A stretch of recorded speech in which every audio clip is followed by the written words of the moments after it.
साथियों से मेरा अनुरोध है, कृपया अपना स्थान शीघ्र ही ग्रहण करें।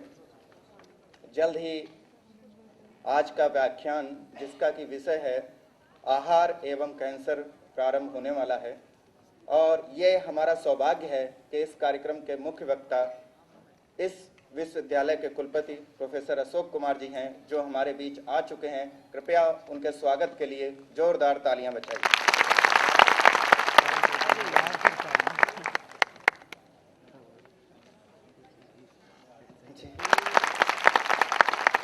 साथियों, यह विश्वविद्यालय प्रदेश का ही नहीं, देश के सबसे बड़े विश्वविद्यालयों में गिना जाता है और दिन प्रतिदिन हो रही प्रगति से यह विश्वविद्यालय प्रदेश में नंबर 1 या नंबर 2 की पोजीशन हमेशा से लेता आ रहा है। कुछ स्लाइड्स आपके सामने विश्वविद्यालय के इंफ्रास्ट्रक्चर, जिसमें कि ये वर्ल्ड के कुछ गिने चुने विश्वविद्यालयों में से आता है, चालू करते हैं। एक एरियल व्यू जो कि CSGM यूनिवर्सिटी कानपुर का है, इसमें UIT, पैरामेडिकल और MBA बिल्डिंग आपको दिख रही है। Centre for academics, paramedical institute, engineering institute,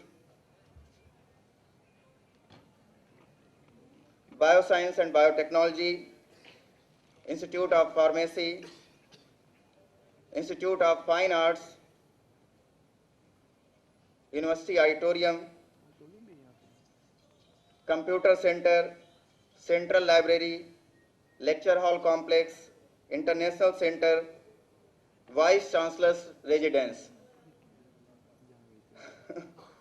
sir का कहना यह है कि जापान में जब ये गए थे तो वहाँ के लोग वाइस चांसलर्स के रेजिडेंस की फ़ोटो दिखा रहे थे। जब इन्होंने अपने यहाँ के वाइस चांसलर रेजिडेंस की फ़ोटो दिखाई तो वो हक्के बक्के रह गए कि इतना बड़ा vice chancellor residence.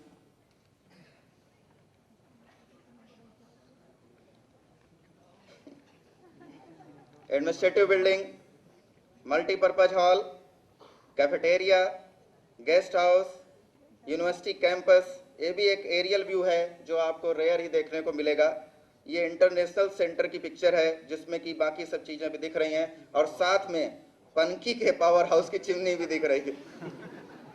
University hospital, university stadium and shopping complex. अब आते हैं पैरामेडिकल इंस्टीट्यूट ने साल भर क्या किया। 2012-13 से शुरुआत करते हैं। पहला है 16 फरवरी 2013, workshop on biomedical waste. Paramedical institute शिक्षा के साथ साथ हेल्थ अवेयरनेस के भी कार्यक्रम आयोजित करता रहता है और उद्देश्य ये है कि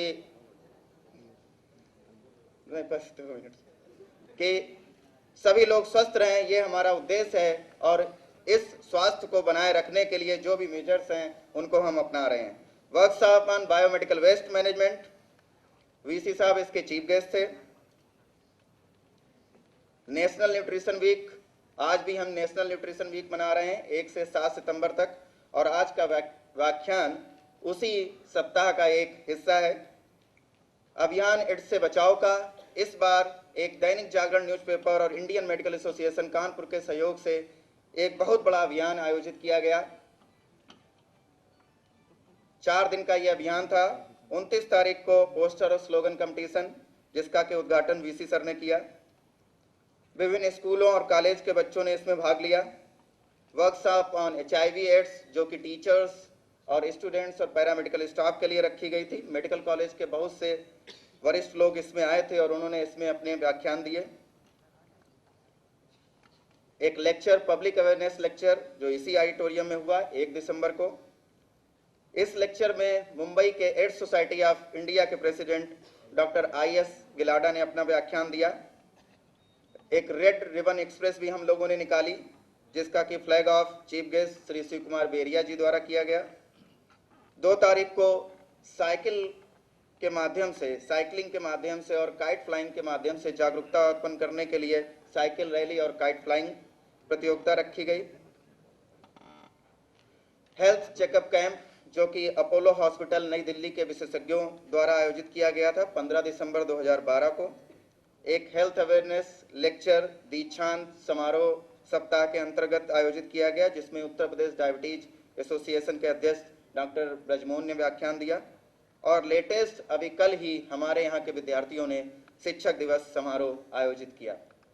मैं पुनः आपका स्वागत करता हूं, सभी शिक्षकों का, सभी विद्यार्थियों का, मीडिया से जुड़े हुए बंधुओं का, इस विश्वविद्यालय के अधिकारियों कर्मचारियों का। और एक बार पुनः चाहूंगा कि हमारे वीसी सर के लिए जोरदार तालियां बजाइए। और हमारे यहाँ की छात्रा कुमारी नल्ली मौर्य से मेरा अनुरोध है, कृपया आएं और एक पुष्पगुच्छ द्वारा उनका स्वागत करें।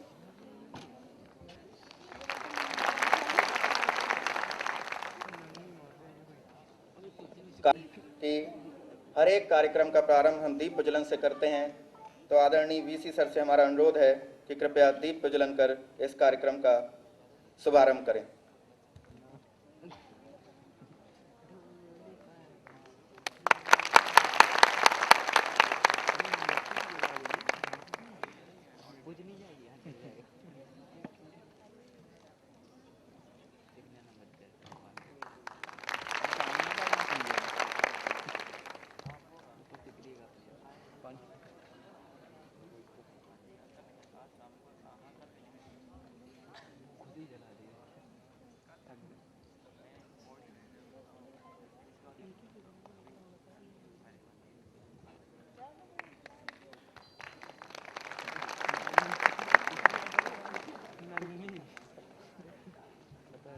अब प्रारंभ होता है।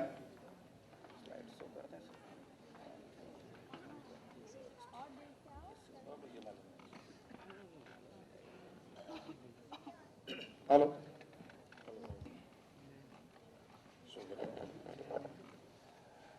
Well, good afternoon to everyone. I extend my warm welcome to my faculty members, guests, and dear students.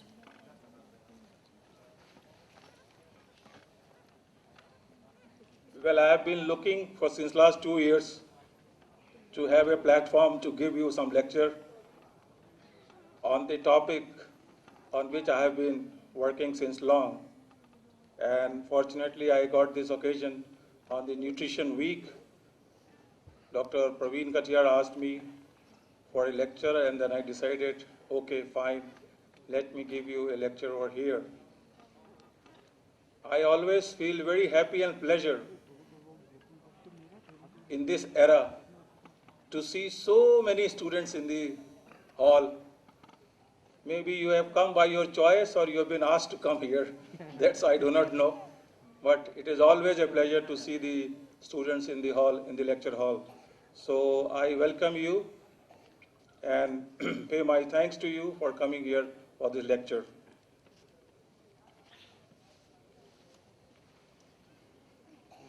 Well, as you all know that I will be talking to you on diet and cancer prevention. Well, this is my most favorite slide. जब मैं कभी जाता हूँ, कोई अपना lecture देता हूँ, तो ये स्लाइड ज़रूर दिखाता हूँ। कुछ लोगों ने हो सकता है मेरे पिछले लेक्चर में स्लाइड देखी हो और अभी आपसे बहुत से नए विद्यार्थियों नहीं देखी हो। ये स्लाइड्स मैंने खुद बनाई है, try to make it as good as possible. This is a usual first phase. आपको जब कहा जाता है कि एक लेक्चर हो रहा है, ये बड़ा साइंटिस्ट है या कुलपति है या कोई और आ रहा है, तो बड़ा एक्साइटमेंट होता है कि चलो चल के देखते हैं कैसा होगा, क्या होगा, let's go there. Everybody is very much excited, but during the lecture कुछ न कुछ हो जाता है। कुछ लोग सो जाते हैं आराम से, बड़ी अच्छी ठंडी जगह है, ऑडिटोरियम है, किसी के साथ कंपनी भी बड़ी अच्छी बैठी हुई है, तो दे ऑल एंजॉय इट। बड़ा अच्छा प्लेटफॉर्म मिला, एक जगह मिली बैठने के साथ में, but they keep on dosing it. And lecture जब खत्म हो जाता है तो लगता है पता नहीं आना ठीक था कि नहीं ठीक था, I don't know. So you keep on scratching your head कि क्या कटियार साहब ने कह दिया लेक्चर सुनने आओ। Anyway, so I will try to keep you on this position. Hopefully you will have no sleep, rather you would like to enjoy it as much as I can. This is a beautiful slide when you see all the flowers and fruits here. जैसा कि ये topic का नाम है diet and cancer. So diet, one of the best source of diet is fruits and vegetables. Actually बाद में आपको this is the end of it, but कभी कभी बहुत सी पिक्चर्स जो होती है ना फ्लैशबैक में बड़ी अच्छी दिखती हैं. तो this is end of it. It means 5 a day. The recommendation of this diet and cancer prevention lecture is that you must have, आप दिन में एक बार नहीं, 2 बार नहीं, कम से कम 5 बार खाइए, लेकिन जंक फूड मत खाइए, फल खाइए या कोई सब्जी खाइए या सैलेड खाइए. So this is 5 a day means 5 times you have this vegetables or fruits for your good health. Well, as you all know that there are various methods which have been used to treat cancer. And one of the most economical method to treat cancer is by using chemicals. And these chemicals, maybe if it is non-toxic, they are to inhibit, retard or reverse the process of multi-carcinogenesis. But with the recent advancement in the phytochemicals or the vegetables, what we are going to stress upon, people have been talking that phytochemicals or the fruit material or the vegetables which contain phytochemicals, they are better than the usual normal chemotherapy, that is treatment of cancer by chemicals. So there is a big heading in the Newsweek, one of the very popular magazine of the US, that better than vitamins, can phytochemicals prevent cancer? So there's a big headline. So I just wanted to show you that not only we talk about, but the media also is very active while bringing out such statements. So better than vitamins, can phytochemicals prevent cancer? And what about all this truth? We'll talk about it. Let us see about cancer first. What is cancer? Cancer is the second most common cause of death after heart disease. I would like to say here that there could be एक बहुत बात शुरू हो गई है कि cancer जो है रोग बढ़ रहा है, बहुत फैल रहा है और इससे डेथ का मेन कारण यही है, कैंसर रोग कारण है. But I certainly differ in this statement.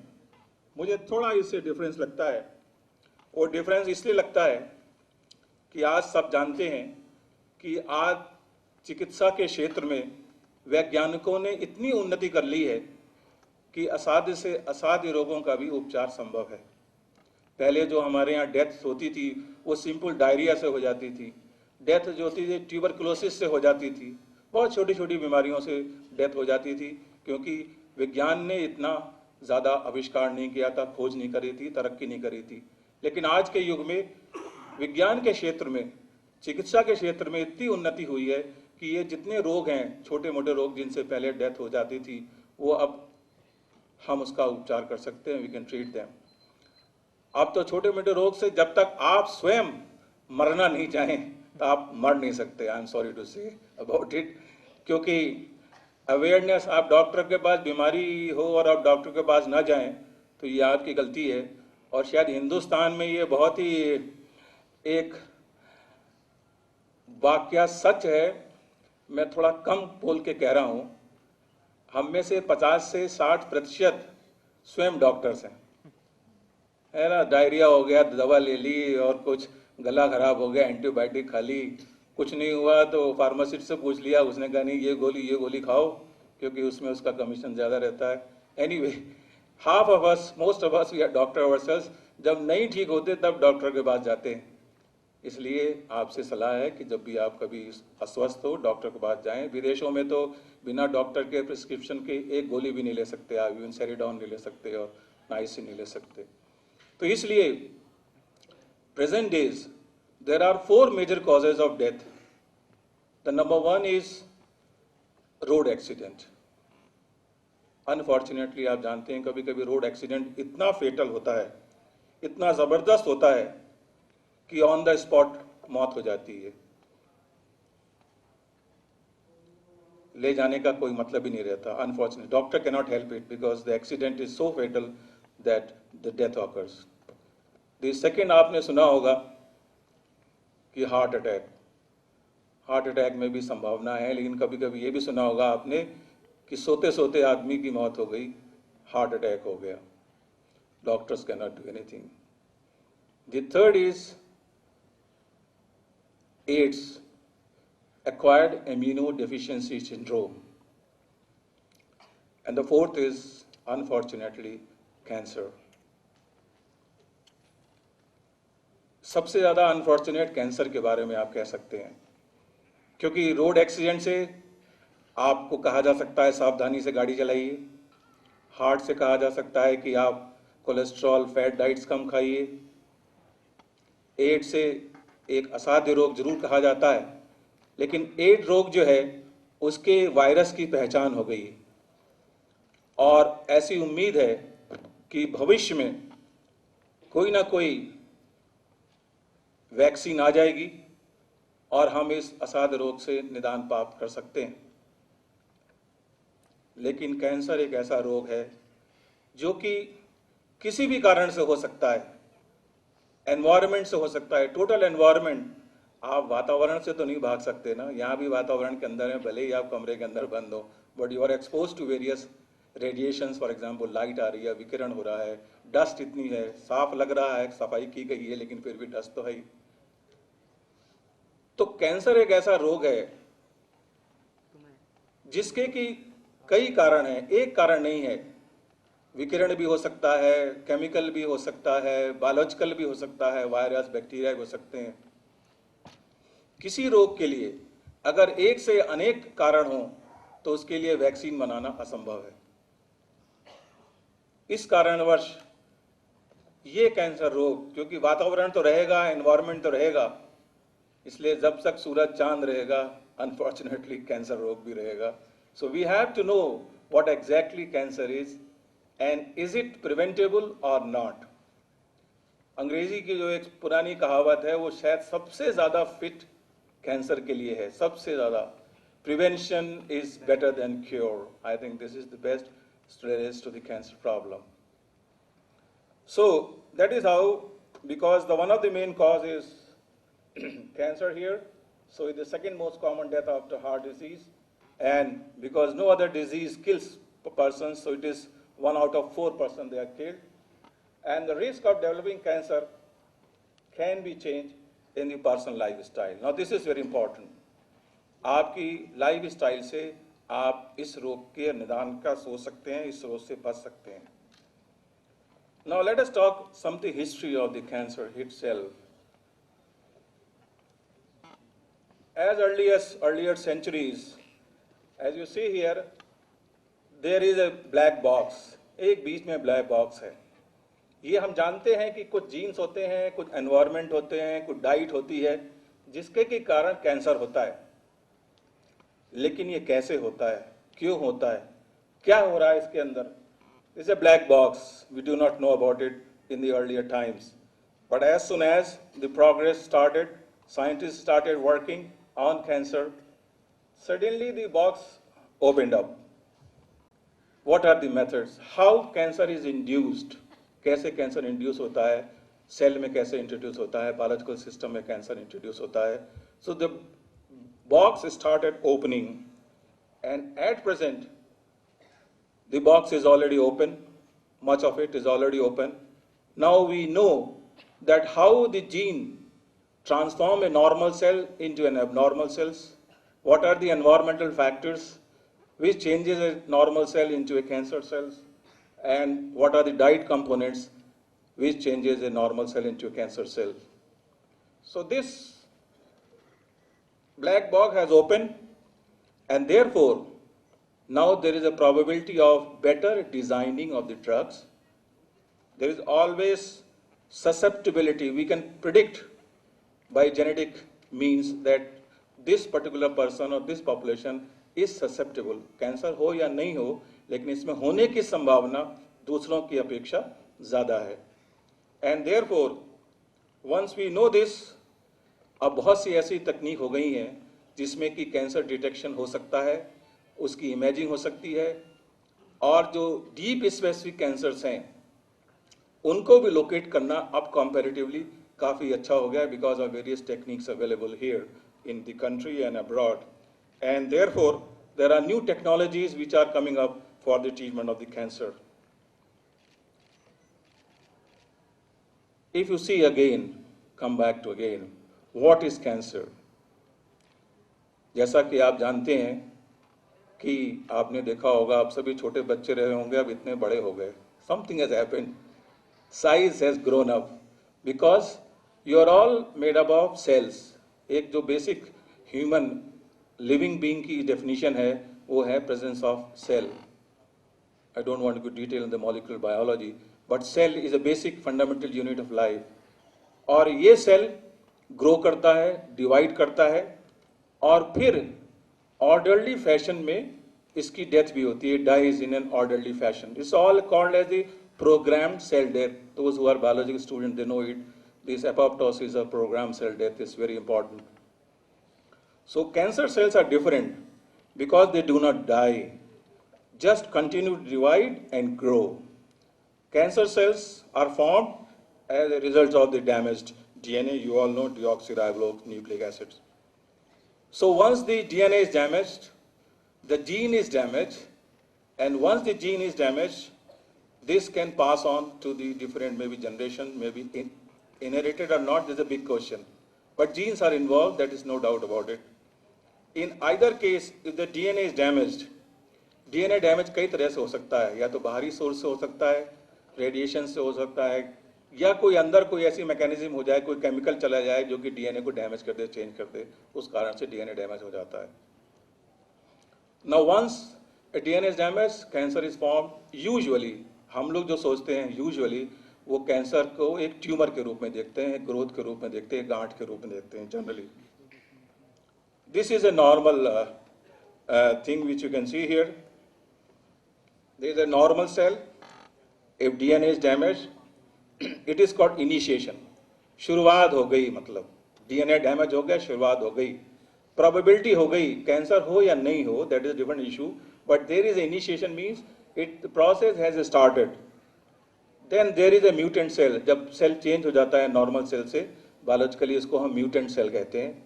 और फिर if this is not checked up, there is a called as promotion, so that the cells they divide and then there is a tumor, benign tumor, primary tumour. पहली बार थोड़ा tumour शुरू होता है, शुरुआत होती है, बेनाइन ट्यूमर होता है. और अगर इस ट्यूमर को ग्रोथ को रोका नहीं गया, बहुत से ट्यूमर की कैरेक्टरिस्टिक अलग अलग होती है, मैं आपको बताऊंगा.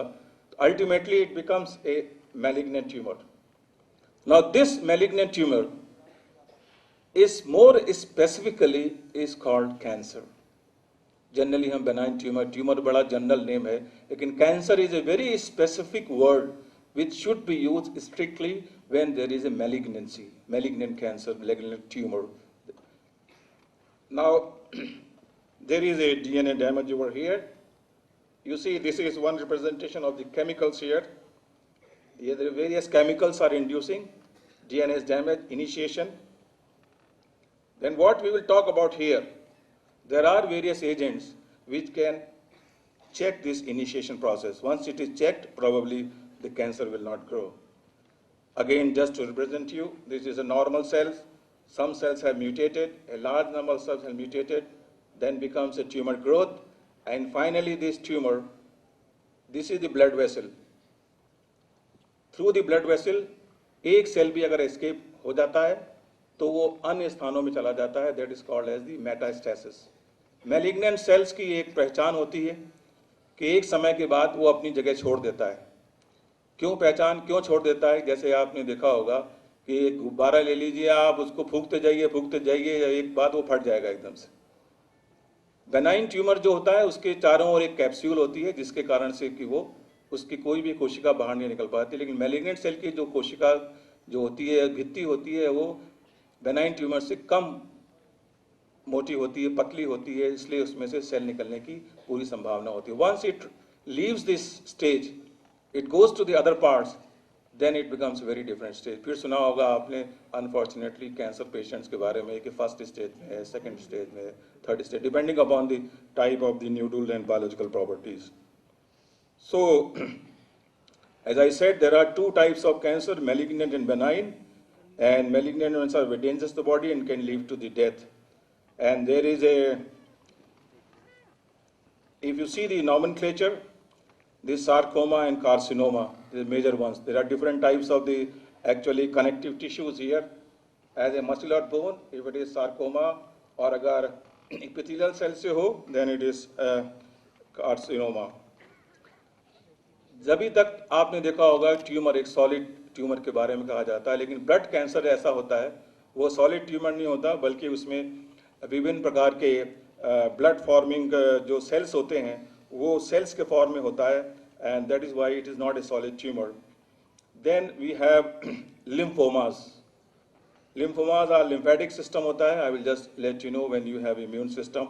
Lymphomas when it is injured the lymph system here. So, in general, 80% are considered to be sporadic. Sporadic का मतलब ये है कि ये पहचानना बहुत मुश्किल है कि इसका किस कारण से हुआ, ये केमिकल से हुआ या फिजिकल फैक्टर से हुआ या बायोलॉजिकल फैक्टर से हुआ. इसलिए स्पोरेडिक है 80%. It is very difficult to identify the reasons, but there are several risk factors that increases the chance of cancer. One is the age. As soon as we age, more than 50 years of age, the chances of cancer is more. I will let you know later on. And then diet, high fat, high cholesterol diet, अगर आप खाते हैं तो आपके लिए नुकसानदेह हो सकती है. Unfortunately, the cancer is not a single disorder. There are many types, there are many characteristics. They can occur in any locations. They can take different courses. ये सबसे बड़ी समस्या मेडिकल डॉक्टर्स को है. एक ट्यूमर को अगर आप बायोलॉजिकल देखिए तो उसमें सेल्स अलग अलग तरह के उसकी कैरेक्टरिस्टिक होती है.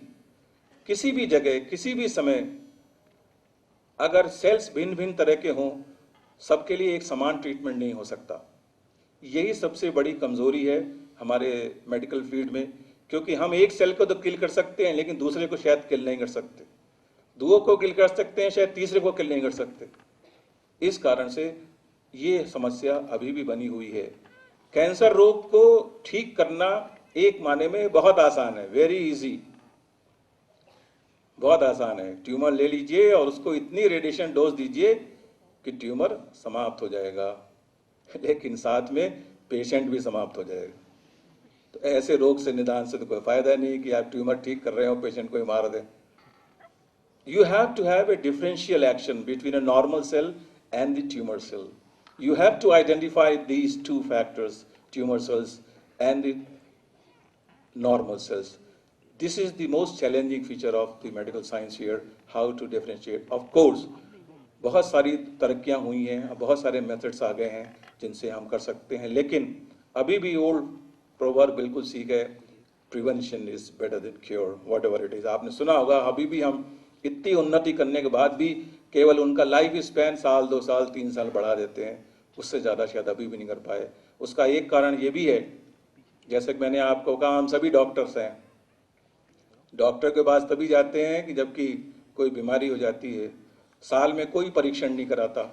अगर रेगुलर चेकअप हो, साल में रेगुलरली परीक्षण हो, तो शायद at the beginning, very beginning can be detected. अगर किसी भी स्पेशली कैंसर रोग के अगर डिटेक्शन इनिशियल स्टेज पे हो, probably the chances of survival is more. But once होता क्या है, जब हो जाता है तब जाते हैं साहब बहुत तकलीफ हो रही है, क्योंकि it's now gone beyond it, it's difficult, it has already gone to some other cell, and once that stage has gone, you can only have a prolonged lifespan for 2-3 years or more years, depending upon your chance and luck.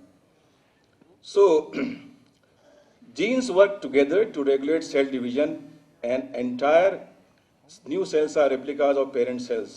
So these processes, they allow body to grow, replace dead cells, and repair damaged cells.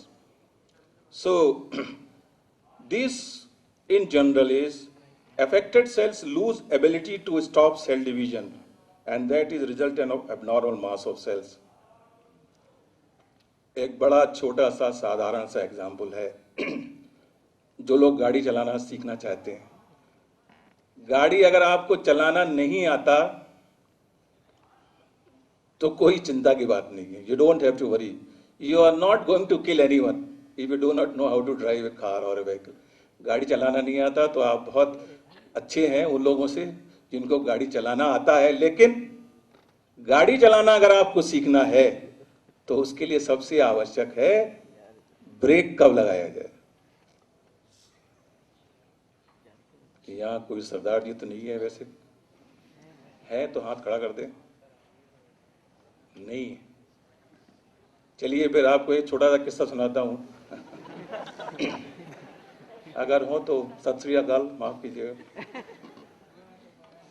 ज्यादातर उन पे ही किस्से कहे जाते हैं, शायद सुनने वालों को ज्यादा मजा आता है उसमें. एक सरदार जी थे, वो स्कूटी चला रहे थे. उतने में एक कार वाला आया, जीप वाला, नौजवान लोग. सरदार जी ने कहा, अरे भैया स्कूटी चलाना जानते हो? कार वाले ने कहा कि हम इस कार चला रहे हैं शेवरलेट और ये स्कूटी. उसने कहा, बड़ा उससे देखा उसने. फिर इस कार उसने और आगे चलाई, स्कूटी वाले ने और तेज गाड़ी चलाई. फिर पास पहुंच गया. उसने कहा, भैया स्कूटी चलाना जानते हो? कार वाले ने फिर देखा. अल्टीमेटली कार वाले ने कहा, ये मुझसे स्पीड लगाता है. उसने खुद ही स्पीड धीमे कर दी. और थोड़ी दूर बाद उसने देखा कि वो स्कूटी वाला बेचारा जमीन पे गिरा हुआ था. अब कार वाला रुक गया. बोला, बड़ा छेड़ रहे थे, स्कूटी चलाना आता है कि नहीं आता, गिर गए ना. बोला, भैया यही तो पूछ रहा था, चलाना तो आता है, गाड़ी रोकना नहीं आता था. तुमसे यही पूछना चाहता था, स्कूटी रुकती कैसे. That is more important. You see, तो कार चलाने से रोकना, ब्रेक लगाना आपको जब तक नहीं आता, कार चलाना मत सीखिए. The same is true with the normal sales. The normal sales divide, but after a certain stage division समाप्त हो जाता है, प्रोग्राम सेल डेथ हो जाती है, नए सेल बनते रहते हैं निरंतर. So this break is being lost and therefore there is an accident. Means abnormal growth of cells takes place that results into a tumor or abnormal number of cells going to the blood cancers depending upon. So एक चीज वैसे तो अच्छी है जो बाद में आपको बताएंगे, कैंसर ट्यूमर की अपनी कोई ब्लड वेसल्स नहीं होती. लेकिन जिस भी टिश्यू में, क्योंकि हर टिश्यू में, हर ऑर्गन में अपनी ब्लड वेसल्स होती हैं, तो एक फैक्टर होता है ट्यूमर में, एंजियोजेनेटिक फैक्टर. उसको ये रिलीज करता है और उससे जो उसकी नेबरिंग ब्लड वेसल्स होती हैं उसकी ब्रांचेस निकलने लगती हैं, and that supplies the blood to the tumour and then the tumour grows. So there is always this one which is important, which I will find. बहुत से ऐसी केमिकल्स हैं, फैक्टर्स हैं जो कि इस एंजियोजेनेसिस प्रोसेस को रोक देती हैं. अगर रोक देंगी तो ट्यूमर अपने आप ही ग्रो नहीं करेगा and it will die of its own. So that is another. So as you see here, there are various factors which genetic factor मैंने बताया, genes, immune factor, जैसे कि आपने देखा कि acquired immunodeficiency means अपने शरीर को विभिन्न रोगों से बचाने की क्षमता जब कम हो जाए तो उसको इम्यून डेफिशिएंसी कहते हैं, है ना. Immunity is a very peculiar thing. Immunity resistance भी कुछ सेल हो जाते हैं. आपने सुना होगा कि कोई बच्चा बड़ा शैतान होता है तो उसके पिताजी उसको 2-4 थप्पड़ रोज मारते हैं. अब फिर 4-5 रोज का मारते चले जाइए, 7वें रोज कोई असर नहीं होगा. मेरा एक मित्र है, उसको साथ ऐसे हुआ. बच्चा जो होता है ना, जब शाम से हम लोग सुलाना शुरू कर देते हैं, आप लोगों के पास भी ऐसा अनुभव आएगा होपफुली. शाम से शुरू होता है, सो जा मेरे बेटे, सो जा मेरे राजकुमार, मेरे राजा. लास्ट में जब 11 बजे तक नहीं सोता तो कहते हैं, सो जा मेरे बाप, अब तो सो जा. तो वो उसको 2-4 थप्पड़ मार देते थे और बेचारा सो जाता. अब धीरे धीरे बड़ा हुआ तो उसकी आदत वही हो गई, उसको नींद नहीं आती थी. कहते पापा मुझे एक थप्पड़ मारो तो मैं सो. So immune system is one of the most important system here, is because if you lose immune system, if there is a deficiency in the immune system, probably you are not able to fight various environmental factors which will lead to various diseases. Maybe one of them may be the cancer here. Then there is a environmental factors. इससे तो आप भाग ही नहीं सकते. आप 3 ही factor होते हैं, biological, chemical, physical. You are all exposed to, and so you are always risk. Physical activity, कसरत जरूर करनी चाहिए, फिजिकल एक्टिविटी करनी चाहिए, कसरत कीजिए, वॉकिंग कीजिए। और dietary factors, this is what is important. कुछ डाइट्स ऐसी होती हैं जो कि कैंसर रोग शुरू करती हैं, इनिशिएट कर सकती हैं। कुछ डाइट्स ऐसी होती हैं जो कैंसर को प्रमोट करती हैं, बढ़ावा देती हैं। लेकिन कुछ डाइट्स ऐसी भी होती हैं जो कि कैंसर रोग से आपका बचाव करती हैं। Genetic factors I don't want to say, this is general lecture here. लेकिन एक बात जरूर है, अभी तक बहुत इस्टेब्लिश्ड फैक्ट नहीं है कि जीन्स आर इनहेरिटेड। ये नहीं है कि फैमिली में किसी को एक कैंसर हो गया तो उसके जनरेशन्स को भी कैंसर होगा। लेकिन उस फैमिली में अगर जिसमें हिस्ट्री है, उस फैमिली में कैंसर रोग होने की संभावनाएं बढ़ जाती हैं। The chances are more than in the family where there is no record. इसलिए genetic factors are important here. Immune factors, immune जैसे मैंने कहा कि एक हमारे लिए ये सेना का काम करता है, डिफेंस सिस्टम है, डिफेंसिव सिस्टम है। और इसके डिफेंस सिस्टम के लिए मुख्य सेल जो होते हैं, जो शायद बायोलॉजिकल असिस्टेंट हो या फार्माकोलॉजी के हो, वो अगर यहाँ हैं जानते हैं। The lymphocytes are said to be the cells. Lymphocytes हमारे शरीर में एक चौकीदार का काम करते हैं, बॉडी में घूमते रहते हैं। जहाँ भी कोई बैक्टीरिया है, वायरस आया है या कोई ऐसा टॉक्सिक सब्सटेंस आया, तुरंत उसको नष्ट करने की कोशिश करते हैं। दो प्रकार के होते हैं, B cells and T cells. But theoretically these are the one which are important. अगर इम्यून सिस्टम हमारा कमजोर हो जाएगा तो ट्यूमर सेल, जो कि एक बाहरी कोशिका है, एक भिन्न कोशिका है नॉर्मल सेल से, उसको ये पहचान नहीं कर पाएंगे। और जब पहचान नहीं कर पाएंगे तो naturally tumour will grow. Therefore immune system is very important. Immune system के बारे में मैं आपसे दो बातें कहना चाहता हूँ, बहुत ज़रूरी है, खास तौर से नौजवानों के लिए। पहली चीज तो ये है कि आप सभी लोगों से ये एक वार्निंग तो नहीं की है, एक सलाह है कि कृपया स्नान रोज किया कीजिए, नहाया रोज किया।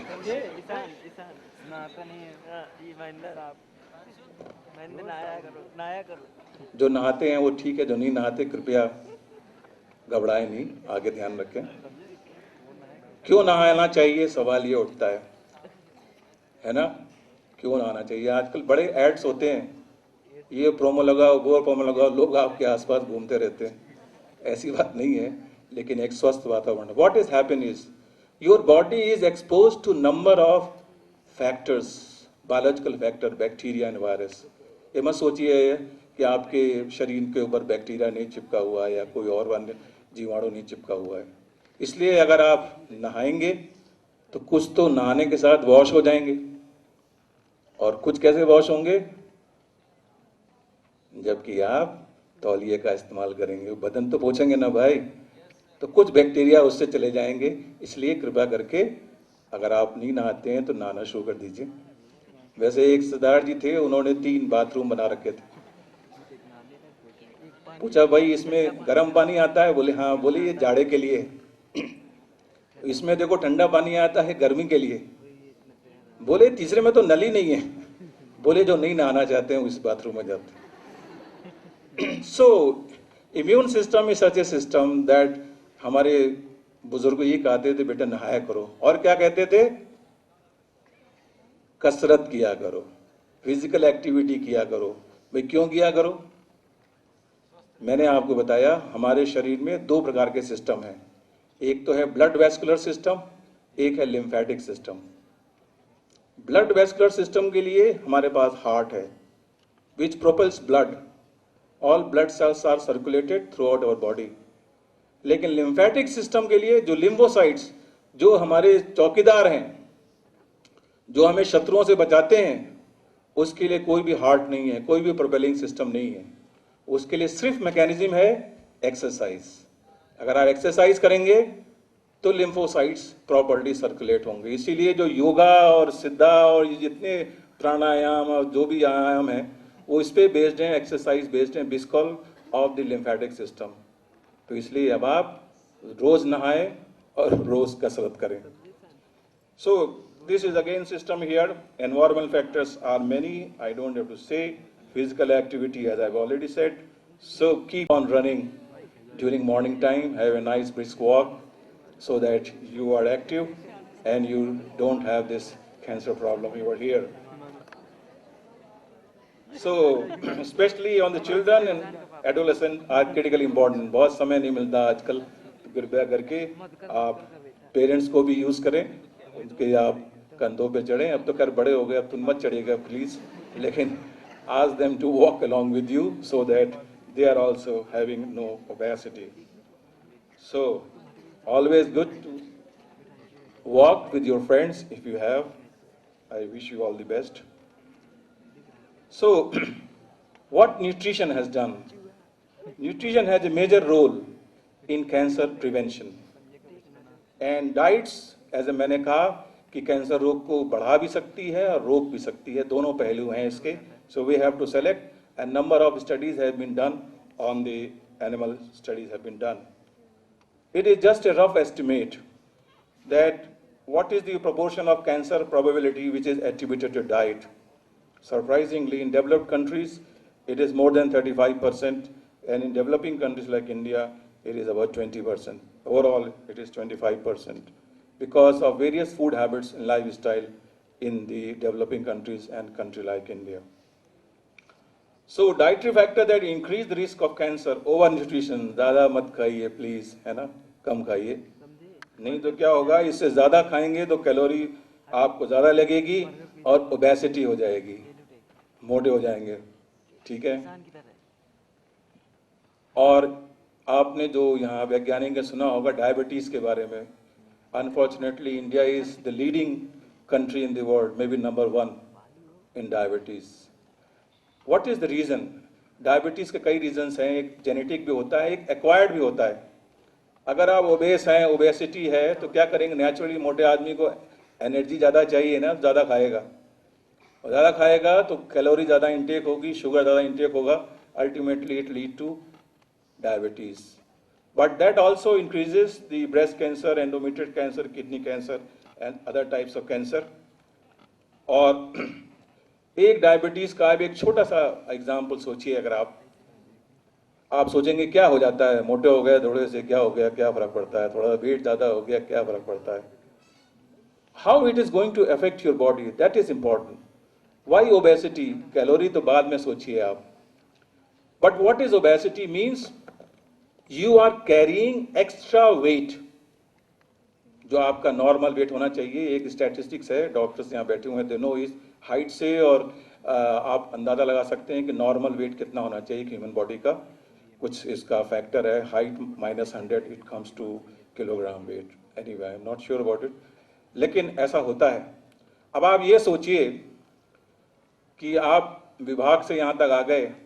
अब मैं लेक्चर के बाद आपसे कहूँ कि हर कोई 10 किलो का आटे का बैग अपने अपने डिपार्टमेंट में जाके ले जाए, किसी को 10, किसी को 20, क्या होगा?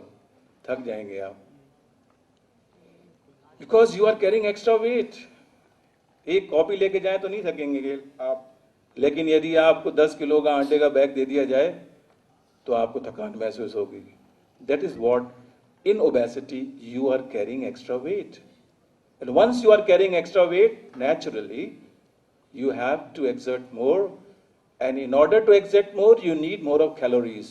For more calories you will need sugar, and if we add more of sugar, naturally you might lead to diabetes and subsequent changes. So please try to have. बहुत लोगों को शौक होता है कि खूब गर्म चाय पी जाए, बिल्कुल उबली हुई कड़क. मुझको भी बहुत शौक है. मैं जब भी इसको कह तो देता हूँ, लेकिन शायद अमल नहीं कर पाता हूँ, unfortunately. Very hot beverage leads to esophagus cancer probably, and contamination, of course. Aflatoxin is a very common contamination problem, but it leads to liver cancer. I am not going to talk. There are food which are preservation करते हैं ना, बहुत से foods के, इसमें especially nitrates और nitrate लाते हैं, या रेफ्रिजरेशन नहीं करते हैं, प्यूट्रिफिकेशन नहीं करते हैं. मैं आपको एक सलाह देता हूँ, वैसे तो आपको मालूम होगा कि आइसक्रीम जब भी आप खाइए तो पूरी खा जाइए. कहने का मतलब है डीप फ्रीज में मत रखिए, विशेष तौर से कानपुर में तो बिल्कुल ही मत रखिए। बिजली का कोई भरोसा नहीं, कब चली जाए कब आ जाए। और जब ये बिजली चली जाती है तो आइसक्रीम इतनी जल्दी खराब होती है, बैक्टीरिया ग्रो इतनी जल्दी होता है कि you might lead to any infection. So please ice cream खाइए, खूब खाइए और ख़त्म कर दीजिए, बिल्कुल फ्रिज में मत रखिए।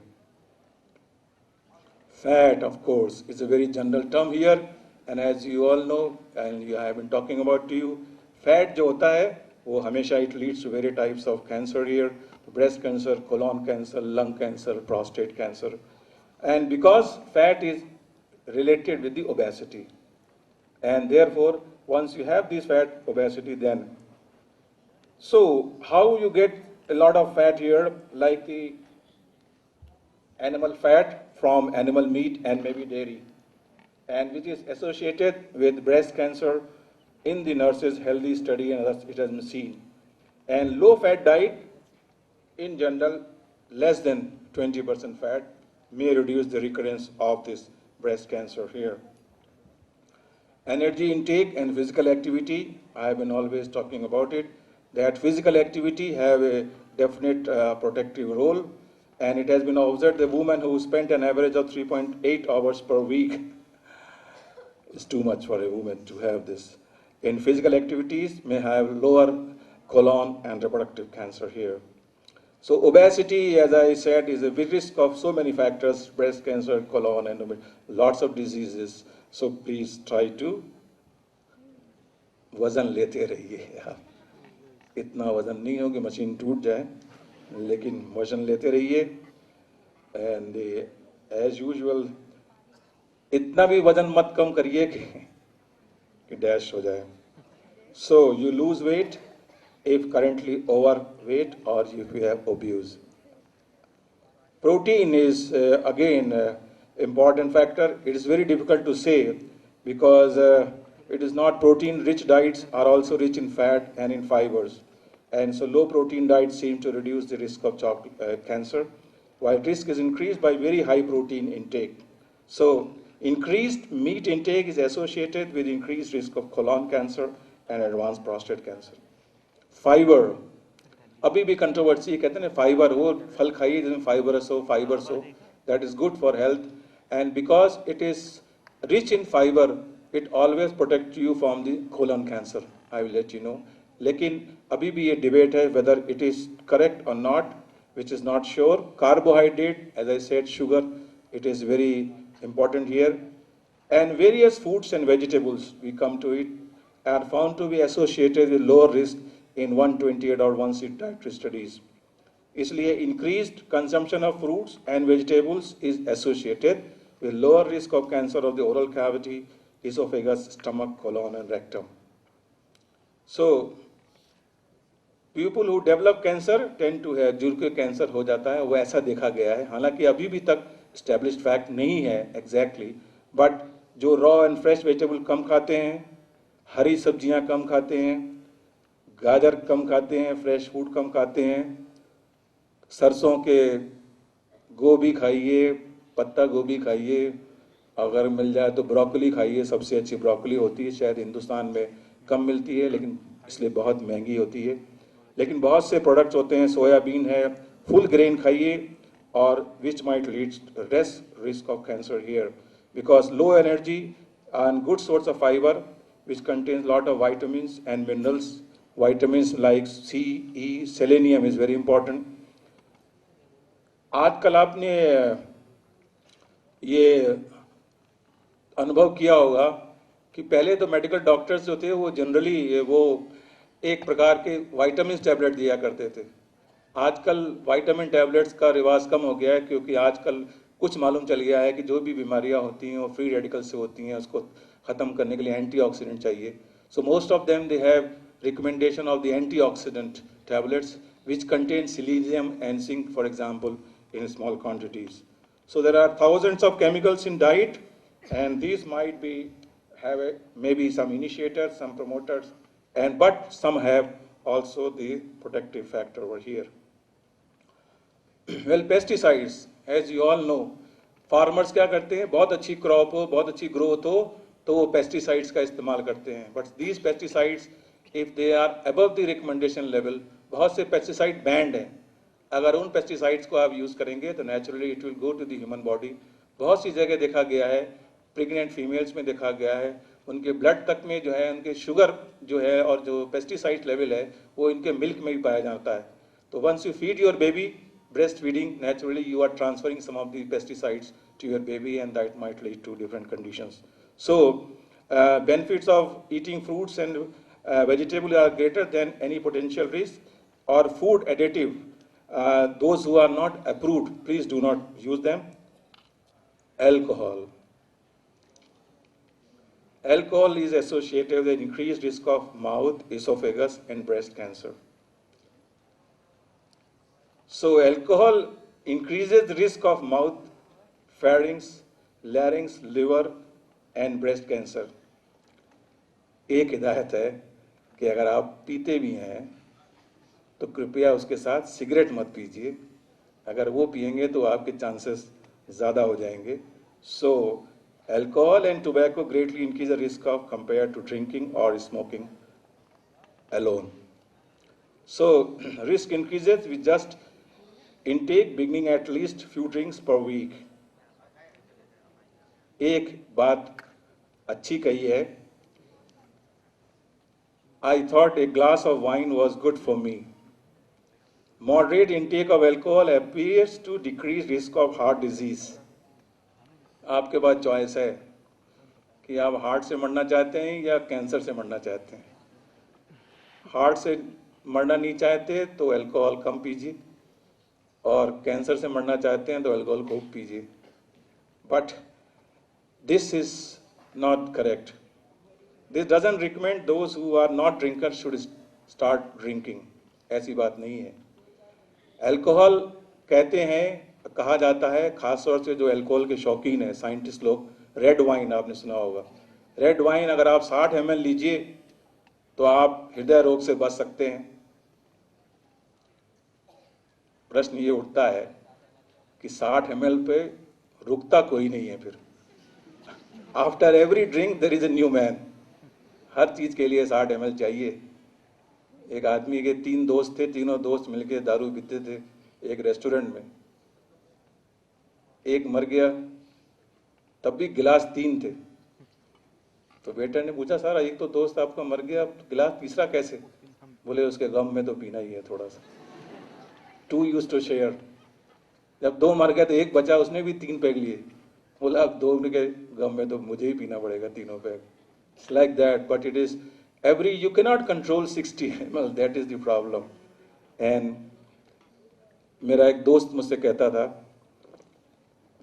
कि शराब पीने से कोई नुकसान तो हो सकता है, लेकिन सबसे जो अच्छी और जो एहतियात की बात है अल्कोहल लेने से या शराब पीने से, वो ये है, सबके लिए कह रहा हूँ, कि अगर पीने का भी शौक हो तो कभी अकेले मत पीना। तो जब पीना हो मुझे बुला लेना। So it's like that. Alcohol is, I thought a glass of wine was good for me. It is good, of course. We will see later on. But only thing, how can you control yourself? If you can control it, probably you are having a less risk of heart disease. So, if you drink alcoholic beverage, please limit consumption 60 ml. So, there are interesting thing is food preparation methods. खाना तो खाइए, बड़ा अच्छी बात है, लेकिन खाना कैसे बनाया जाए ये भी बहुत इम्पोर्टेंट है। ये नहीं कि आप, बड़ा मज़ा आता है कि अगर रोटी थोड़ी कड़क हो, कहते हैं थोड़ी जला दो, और कुछ लोगों को शौक होता है। जली हुई रोटी कम खाइए, इसमें बहुत से टॉक्सिक केमिकल्स हो जाते हैं। Ultimately it might lead to a cancer disease. तो रोटी को अच्छी खाइए, नॉर्मल खाइए, कड़क मत करिए, थोड़ी कड़क कीजिए, जलाइए तो कम से कम मत। इसी तरह से मीट खाइए, कम खाइए। लेकिन जो बारबेक्यू करते हैं ना, बहुत से विदेशों में मीट बारबेक्यू करते हैं, उसके बाद बियर रॉड डाल देते हैं, फिर आग की फ्लेम इतनी अच्छी निकलती है, खाने में बड़ा मज़ा आता है, लेकिन समय कम में खा पाएंगे, कुछ ही साल खा पाएंगे फिर आप। So try So not only food materials are good for health, but it is also important how you prepare them. What is the method? And especially it is being said, the high heat cooking methods such as grilling, broiling or barbecuing, it might lead to a different effect. So please try to limit consumption of red meats, especially those which are high fat and processed feeds. And when you eat meat, select lean cuts and smaller portions. And prepare meat by baking, broiling, rather than by frying or charboiling. That is the advice over here. So there is a balance here. What you want, obesity, nutrition, and cancer. That's your choice. Now this your choice is that if you take more of energy, the balance is like that. If you make high fat, calorie more than fats, then the balance shifts like this. But if you take phytochemicals, if you do physical activity, if you have vegetables, if you have whole grains, if you have soya proteins, probably your balance is on this side. So that is a just marker. The big question is cancer preventable? Yes. The answer is yes. How? Lifestyle, like physical activity, diet, low-fat diet, for example. So it is possible, and therefore, even while you have treatment, so that is what they said. As I said, fruits and vegetables, whole grain, they contain various constituents, and these are called as the phytochemicals here. And these phytochemicals, phytos means plant, chemicals means plant which contain the constituents. And so there are various other things which the plants have, like they have vitamin C, and as I said, they have antioxidants here. That is more important here. So fruits, vegetables, and grains contain thousands of chemicals, और इस chemicals को कहते हैं phytochemicals. The question is, do phytochemical prevent cancer? The answer is yes, because आपको अगर ध्यान हो, बहुत पहले स्लाइड दिखाई थी मैंने, इनिशिएशन प्रोसेस को it can be checked by the various chemopreventive agents. So जो फाइटोकेमिकल्स जो कि कैंसर रोग से आपको बचाते हैं, उनको हम कीमो प्रिवेंटिव एजेंट्स कहते हैं, और इस प्रोसेस को कीमो प्रिवेंशन कहते हैं. So what are phytochemicals in general? The phytos means Greek word which belongs to plant, and substance in plant that may help prevent disease like cancer and heart disease. So far, scientists have known almost more than 3,000 different phytochemicals and which possess probable health benefits, which is very important over here. Well, there are various studies have been done, बहुत सी studies हुई हैं. आप देख सकते हैं कि ये देखा गया है कि बहुत से रिस्क फैक्टर जो होते हैं वो कैंसर के कम हो जाते हैं यदि आप वेजिटेबल या आप फ्रूट डाइट लीजिए, क्योंकि इसमें बहुत सारे फाइटोकेमिकल्स होते हैं. ये आपने जाना होगा, आप जानते होंगे, हमारे यहाँ हल्दी जिसको हम बहुत यूज़ करते हैं, हम लोग बचे इसीलिए, इतना कंटेमिनेशन है हिंदुस्तान में, धन्य हो उनका जो कि गरम मसाले बनाते हैं. हल्दी है, गरम मसाला है, जिंजर है, अदरक है, गार्लिक है, ओनियन है, ग्रीन टी है, इन सब में ऐसे तत्व हैं जो कि आपको इतने कंटेमिनेशन होने के बाद भी स्वस्थ रखते हैं और लाइफ स्पैन हमारा बढ़ गया, एवरेज लाइफ स्पैन, तो थैंक्स टू देम. अब जहाँ तक फूड हैबिट की बात होती है, एक एपिडेमियोलॉजिकल स्टडी करी गई. आप जानते हैं बहुत से हिंदुस्तानी और एशियंस अमेरिका चले जाते हैं, तो ऐसा देखा गया स्टैटिस्टिकली, जो अमेरिका जाकर अमेरिकन बन जाते हैं ना, अपनी आदत छोड़ देते हैं हिंदुस्तानी. मिस्टर हरिराम जो है अमेरिका जाके हैरी हो जाते हैं. It's like that. So if you lose, it has been observed that if you change the diet, West diet, उनमें प्रोस्टेट कैंसर की संभावना बढ़ गई. जो भारतीय चाहे पैसा बचाने के लिए चाहे कोई भी और हो, अपने घर में ही खाना बनाते हैं, उनमें चांसेस ऑफ कैंसर कम हो जाते हैं. This is just an indication that how food habits can, how life style can change your life style. That is very important over here. So these are all epidemiological studies which have been done. So you have all these stages, as I have been telling about normal cells, all these stages, and the various dietary agents are responsible to check it. So there are dietary agents which are studied for cancer efficiency. ये बहुत प्रकार के जितने भी cancers हैं उनके रोकथाम के लिए ये बहुत ही अच्छे होते हैं. और जैसा कि मैंने आपको बताया, इन जनरल बताना चाहता हूँ, आजकल ये एस्टेब्लिश्ड फैक्ट है, one of the fact is जो भी हमारे यहाँ बीमारियाँ हो रही हैं वो वास्तव में एक फिनोमेना है फ्री रेडिकल का। ये फ्री रेडिकल्स हमारी बॉडी में नॉर्मली बनते रहते हैं, लेकिन इसको न्यूट्रलाइज करने के लिए नॉर्मल एंजाइम फैक्टर्स भी होते हैं जो कि इसको नष्ट कर देते हैं। लेकिन जैसे आप जानते हैं कि आप 1 से बच सकते हैं, 2 से बच सकते हैं, 5 से बच सकते हैं। अब फिल्मी हीरो तो है नहीं कि 100 से बच जाएं आप। So naturally, if the number of free radical is more than the defensive system, it will lead to a disease. And therefore, free radicals को कम्बाट करने के लिए एंटीऑक्सीडेंट चाहिए। फ्री रेडिकल्स बेसिकली एक ऑक्सीजन रिएक्टिव स्पीसीज होते हैं, इसमें extra oxygen reactive species पे होती है, और उसको एंटीऑक्सीडेंट मीन्स एंटीऑक्सीजन जो उसको करते हैं। एक एंटीऑक्सीडेंट क्या करते हैं, मैंने बताया आपको, फ्री रेडिकल को नष्ट करते हैं। मैं आपको एक बड़ी सिंपल सी बात बताता हूं, और वो ये है कि हम प्लांट्स की बात करते हैं। अभी मैं बताऊंगा कितने प्लांट्स होते हैं यूजफुल। आप कहेंगे ये तो हर प्लांट होता है, ये से क्या रिसर्च कर रहे हैं। एवरी ग्रीन प्लांट, जो भी ग्रीन प्लांट है उसमें एंटीऑक्सीडेंट प्रॉपर्टी है। Every green plant. आप कहेंगे क्यों भाई, ऐसी क्या बात हो गई, हर एक में कैसे? प्लांट्स एक, आप जानते हैं, पानी बरस रहा हो तो भी वहीं रहेगा, धूप हो तो भी वहीं रहेगा। आप तो हॉल के अंदर आ गए, छाता लगा लिया, वो तो नहीं कर सकता। कहने की बात यह है कि एवरी टाइम, हमेशा प्लांट्स जो हैं वो एक्स्ट्रा ऑक्सीजन से निर्भीत रहते हैं, एक्सपोज रहते हैं।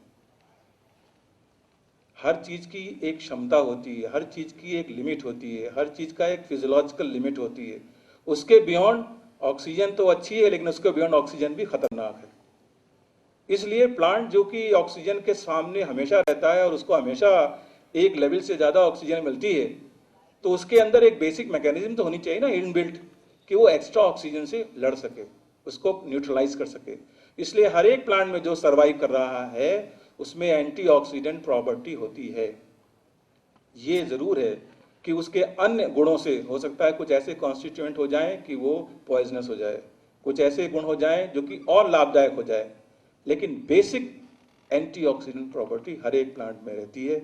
इसलिए आपको प्लांट्स को पहचानना है। अगर आप आयुर्वेदिक सिस्टम को देखें, हिंदुस्तानी मैथोलॉजी को देखें, बूढ़ी दादियों के बारे में सुने, तो पहले यही होता था, रोगों का निदान हल्दी लगा दी, कुछ और काढ़ा पिला दिया, like that.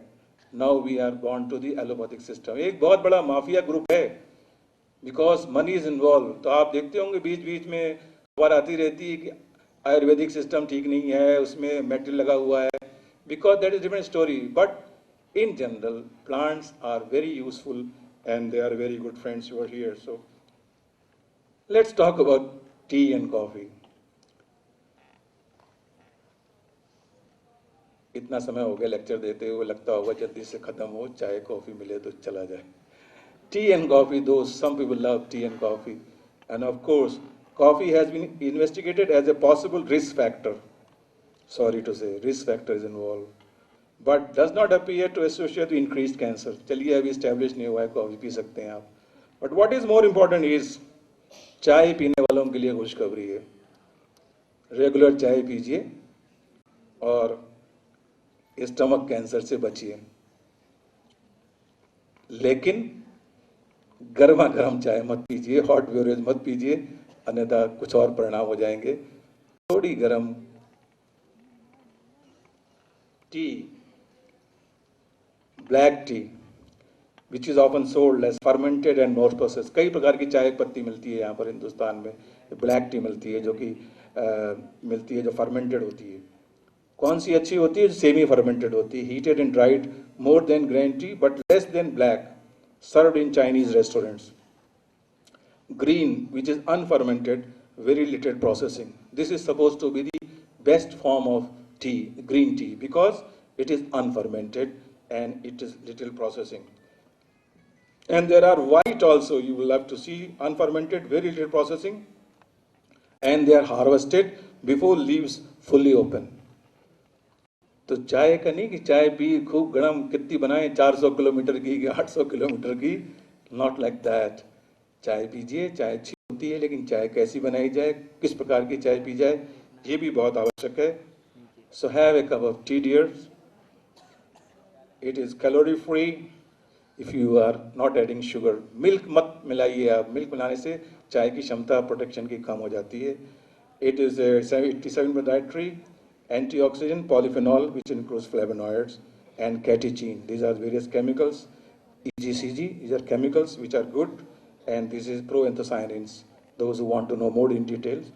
So tea effect, hard, unfortunately. दिल के लिए ठीक नहीं है थोड़ी चाय। क्यों नहीं ठीक है? It lower blood pressure. It lower cholesterol, of course. Black tea may lower LDL cholesterol and improve blood flow and blood vessel function, but protects against free radical. Choice is yours. You want a heart disease or you want to prevent cancer.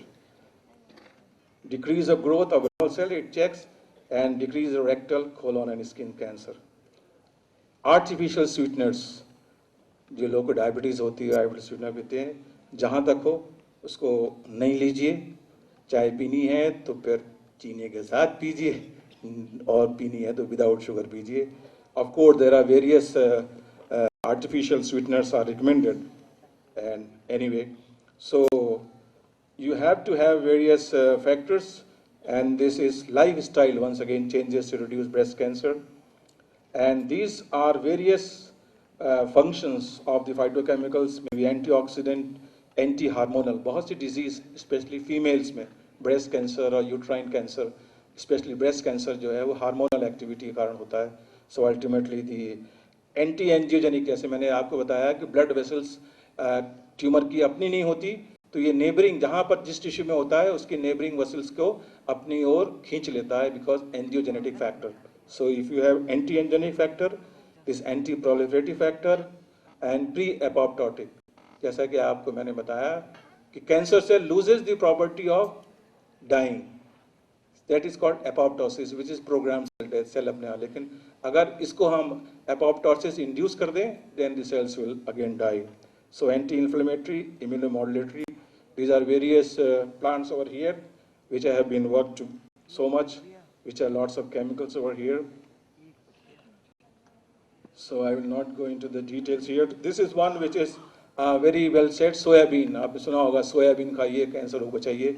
तो soybean is having lots of phytochemicals in it.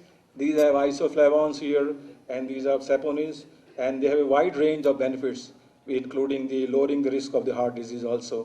सो सोया जो है आपने देखा होगा China वगैरह में और waste वगैरह में, आप जो है वो सोया खूब खाइए और बड़े आपको आराम रहेगा। मैं एक छोटी सी बात थी कि मैं बहुत पहले 1979 में जब जापान गया, तो नेचुरली हिंदुस्तानी आदमी हिंदुस्तानी खाना ढूंढता है, मैं भी हिंदुस्तानी खाना ढूंढता। तो दुकानों में पनीर के वो मिल रहे थे, काफ़ी अच्छे टुकड़े ऐसे मिल रहे थे। मैंने कहा चलो आज पनीर खाते हैं, पनीर मिल गया। और पनीर जो यूज़ करने लगा तो वो तो फटने लगा, या कि हिंदुस्तानी या जापानी पनीर में गया, अंदर हो गया कि यहाँ आते फट गया, या तो मुझे बनाना नहीं आता। तो मैंने अपने दोस्त से कहा कि भाई कैसा पनीर तुम्हारे जापान में मिलता है, ठीक से कुछ बड़ा सुना था तुम्हारे बारे में। कहता वो पनीर केक नहीं है डॉक्टर कुमार, वो सोयाबीन केक है। So please try to understand that. So they love soybeans and soya products, and they say this is very good for health. And soya has been nicknamed the miracle bean in various Western countries, and Chinese have regular consumption of soybeans and tofu, and they have half the risk of the cancer than Americans here. Well, I will just give you a brief of some Indian plants which I have been working. मैं भी कई सालों से anti cancer पे काम कर रहा हूँ, और मैं कुछ प्लांट्स के बारे में आपको बताना चाहता हूँ जिन्होंने ऊपर मैंने काम किया है। And these are the one acacia. बबूल के बारे में जानते होंगे आप। बबूल के बहुत कांटे होते हैं, लोग पास नहीं जाते हैं, but I tell you it's a wonderful plant. बबूल इज़ अ वंडरफुल प्लांट। इतने अच्छे इसमें फाइटो केमिकल्स हैं, टैनिन्स वगैरह हैं, which contains the highest here this tannin and polyphenols, and these are wonderful chemicals. तो बबूल में एक और जहाँ कांटे हैं, दूसरी ओर it's very good anti-cancer. It has number of anti-cancer properties. So please do respect your plant, the babool. If you see the brassica, सरसों का, it's a wonderful plant. आपसे बहुत लोग तो शायद जानते ही नहीं होंगे, शायद बहुत कम जानते होंगे। पहले हम लोग जो खाना खाते थे वो सरसों के ही तेल में बनता था। अब तो पता नहीं सफोला गपोला क्या क्या आ गया, I do not know what exactly happen, and I still prefer sarson का।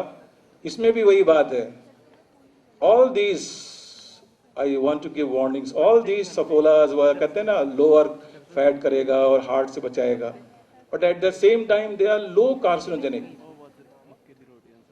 सरसों के तेल से अच्छा कोई अच्छा तेल नहीं। It is the best as far as scientist are concern. इसलिए पहले भी हमारे यहाँ देखिए ज़माने में सरसों का तेल होता था। ये डिपेंड करता है सरसों कहाँ से आए, कैसे ग्रो हो, बट ब्रासिका इन जनरल, जितनी ब्रासिका फैमिली है उसमें कोई ले लीजिए, पत्ता गोभी ले लीजिए आप, फूल गोभी ले लीजिए, गांठ गोभी ले लीजिए, सरसों ले लीजिए आप, या broccoli. Broccoli suppose to one of the best one. जैसा कि मैंने कहा हिंदुस्तान में कम होती है because of climatical conditions and it's most expensive, but this sarson is very good and I do recommend. Ocimum, tulsi, tulsi आप सब जानते हो, सब घरों में तुलसी रखी जाती है और कहा जाता है जिसके घर में तुलसी है उसके घर में रोग नहीं होता। It's a wonderful plant, it's a wonderful plant. Tulsi जो है बहुत अच्छा प्लांट है and we have worked very up to, बहुत ही इस पे काम हमने भी किया है, and it protects from the DNA damage. ये डीएनए डैमेज से प्रोटेक्ट करती है from various chemicals over here. So tulsi का पूजन कीजिए, तुलसी खाइए, लेकिन ज़्यादा मत खाइए क्योंकि इसमें भी कुछ ऐसे मेटल होते हैं दैट माइट हार्म यू। इसलिए 2-3 तुलसी की पत्ती रोज़ खाइए। चाय के शौकीन है, चाय में उबाल के खाइए, तुलसी ज़रूर लीजिए, इट विल हेल्प यू। मैंने जब एक बार पहले तुलसी पे काम कर रहा था तो एक रिसर्च पेपर मैंने पब्लिश किया और उस दिन बड़ा खुश था कि आज एक हमारा साइंटिफिक पेपर छपा इंटरनेशनल जर्नल में और एक बड़ा नया काम किया, लोगों को मालूम चलेगा तो बहुत खुश होंगे। बहुत पुरानी बात है 85 में, तब मोबाइल सर्विस नहीं हुआ करती थी।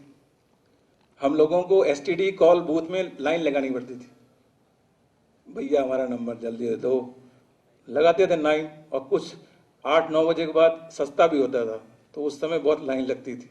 मैं भी उस समय पेपर छपा था तो मैंने लाइन लगाई हुई थी। तो एक सज्जन आए कि सर आपका नंबर तो पहले है, मेरा नंबर बाद में है, मुझको आप प्लीज़ फ़ोन करने दीजिए। मैंने कहा क्यों, ऐसी क्या जरूरी हो गई? बोला सर मेरे पिताजी घर से भाग गए। अरे मैंने कहा कब भागे? बोले सवेरे चले गए। मैंने कहा सवेरे भागे, रात को आधी दर के चक्कर में अब बता रहे हो?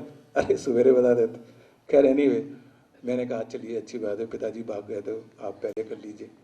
उन्होंने फ़ोन किया तो what was most interesting is वो अपने भाई साहब को फ़ोन कर रहे थे और उन्होंने कहा कि भैया वो पिताजी तो सवेरे चले गए और उनको कैंसर रोग हो गया है, बचेंगे तो है नहीं। अब मैं भैया रोज़ उनको तुलसी खिला रहा था, कुछ बचा हुआ था। मैंने कहा देखो हमने तो पर्चा छापा है तो कब से तुलसी खिला रहा है।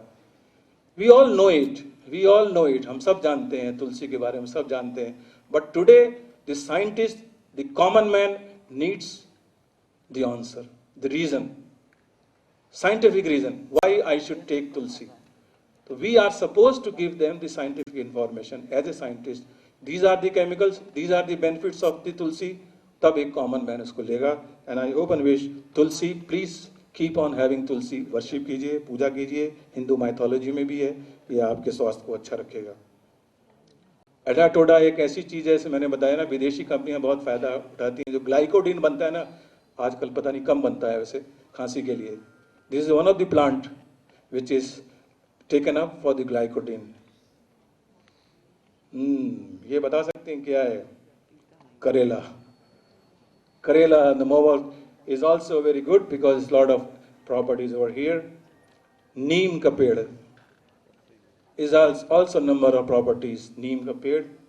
आंवला आप सब जानते होंगे, खाते होंगे, आंवला भी खाइए। ये एक ट्राइबुलस है, एक गोखरू कहलाता है, राजस्थान का बड़ा पॉपुलर है और इसमें भी काफ़ी एंटीऑन प्रॉपर्टी होती है। ये कनेर का पेड़ आपने देखा होगा, अक्सर किनारे लगा होता है, फूल लगे होते हैं, पीले फूल लगे होते हैं इसमें। कनेर का plant is very good. And this is chlorophytum, this is called as सफ़ेद मूसली। सफ़ेद मूसली, हिंदुस्तान की जो सफ़ेद मूसली है उसको एक वियाग्रा के रूप में देखा जाता है। इसका आजकल इतना प्रोडक्शन हो रहा है हिंदुस्तान में, it is giving lots of money to farmers. So this chlorophytum सफ़ेद मूसली, it is equivalent to the Viagra which is being sold in the West, and it is also got anti-cancer property here. पुदीना, पुदीने की चटनी आप लोग खाते होंगे, खूब खाइए, बहुत अच्छी चटनी है, इसमें बहुत से स्वाद है और बहुत सी एंटी कैंसर प्रॉपर्टी भी है। सो प्लीज यूज पुदीना। Yes, this is one thing which I want to show you. In all these plants, this is our experimental group, हमने सब प्लांट लिए थे anti cancer. I am showing you just one slide. So what we do here is that we induce the cancer in the animals. Swiss German mice, ये माइस laboratory माइस है, इसमें हम chemical से एक DMBA और क्रोटोन ऑयल होता है, उससे हम 16 वीक्स तक, it's a long process. Fortunately it's a very good thing that cancer is a slow process, initiation, promotion and progression. So it's a long process और it takes so many steps over here. Initiation हो सकता है और unfortunately initiation हम सब में है।